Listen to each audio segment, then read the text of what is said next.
Hello, everyone. We are happy to launch our new book titled Global Challenges of Secularism and Religious Freedom by Professor Elizabeth Shakman Hurd and myself.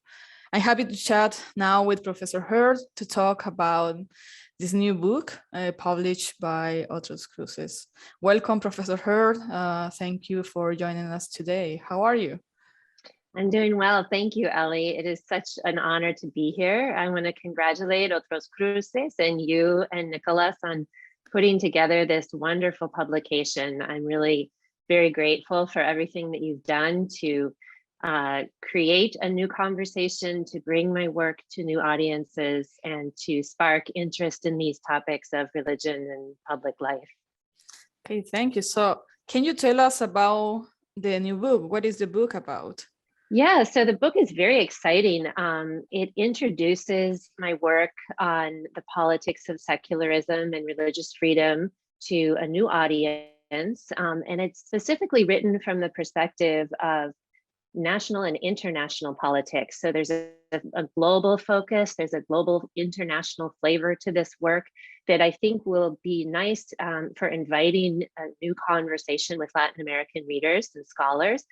And I think what the book is trying to do ultimately is show that these concepts that we use and that we rely on when we're talking about religion and public life are themselves located in a specific history. So they're not fixed, they're not timeless concepts that are outside of history, but they're actually in history.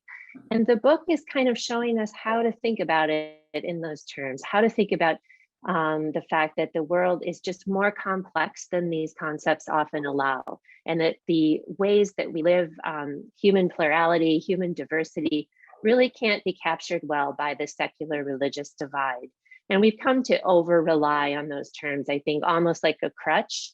Instead, we need to rethink them and try to understand the world and sort of assess the fitness of those concepts that we're using and reassess them, and maybe ultimately invent new ones as needed that I think better capture or might better reflect the really complex histories and politics of public religion, what we call secularism, how we live across complex lines of difference and diversity today.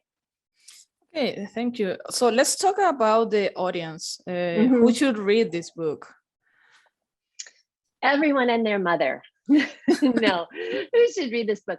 You know, what's nice about this book and what you have done so well in pulling it together, I think, Ely, is to open it up to a broader audience. One does not have to be a student or a professor or an intellectual. It's really for anyone who might be interested in how we live together across lines of difference.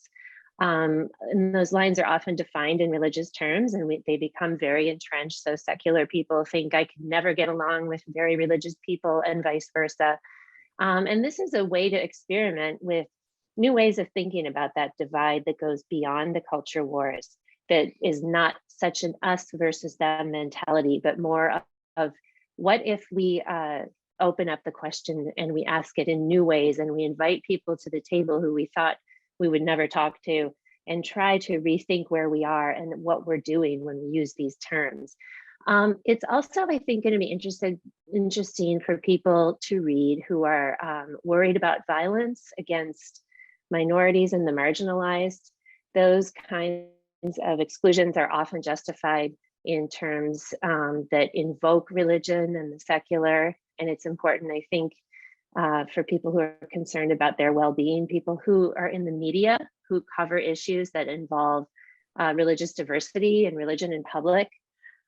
So people who are journalists, for example. Also, I think it's important for people who are public officials, those who are working to write the laws that we live under and to govern societies, that they understand how complex these histories are, and that they have an appreciation for religious diversity, for pluralization, for questions of difference that that help them to guide the processes of writing laws and overseeing societies. And then finally, I would say anyone who just wants to use their imagination. I mean, one of the privileges of being a scholar is that you get to take an opportunity now and then to say, what kind of a world do we want to live in? What kinds of processes, what kinds of laws should we live under? When Chile is going to be writing or is writing a new constitution, a lot of countries are experimenting with new constitutional modes of, coexistence and involving religion in different ways.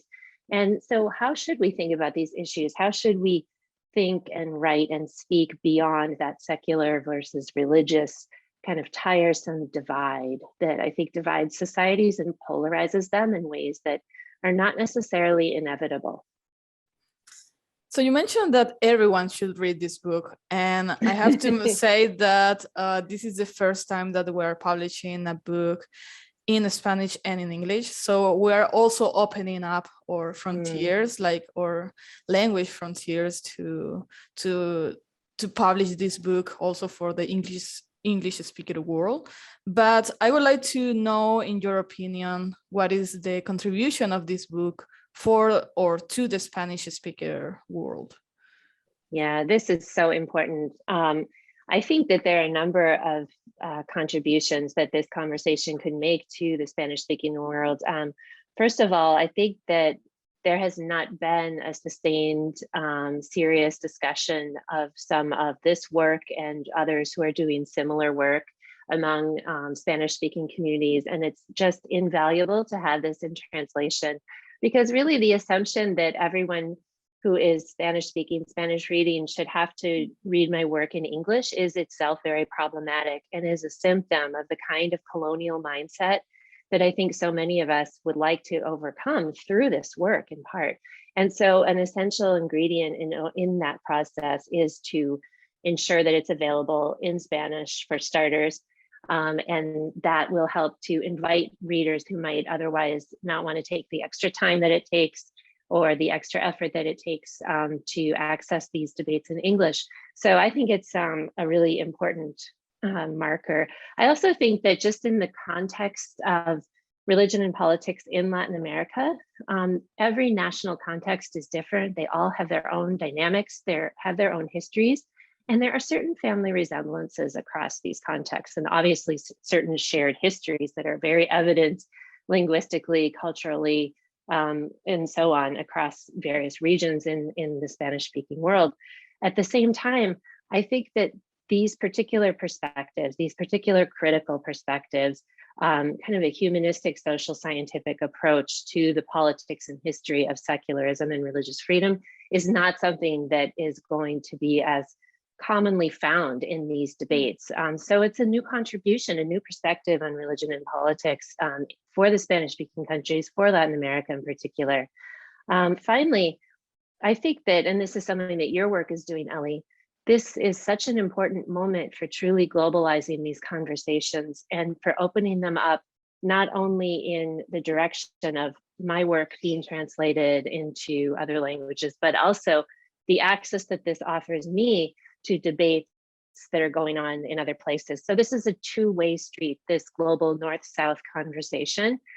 And in order to begin to stage that conversation, translation and accessibility are extremely important. And so is the fact that although I don't speak Spanish that well, I can read it fluently, and I'm always happy to engage with authors who are writing in Spanish. And I think it's important for us as scholars to learn to be competent in as many languages as possible in order to make sure that these are conversations that can be held in more than one language, that can reflect those complexities that are often reflected linguistically in how people choose their words and which words they're using and which concepts they're relying on. And that I think is a really important aspect of this work and of this conversation. Exactly, and that is something that is our objectives, like creating this bridge among these two worlds and also having this conversation that has been notably missing in the academic circle too. So thank you so much, Professor Hurd. For those of you who are interested in reading and learning more about what Professor Hurd just mentioned and told us, the book will be available to download for free starting this week. And you can access our website, www.otroscruces.org, and in the section of publications you can find it.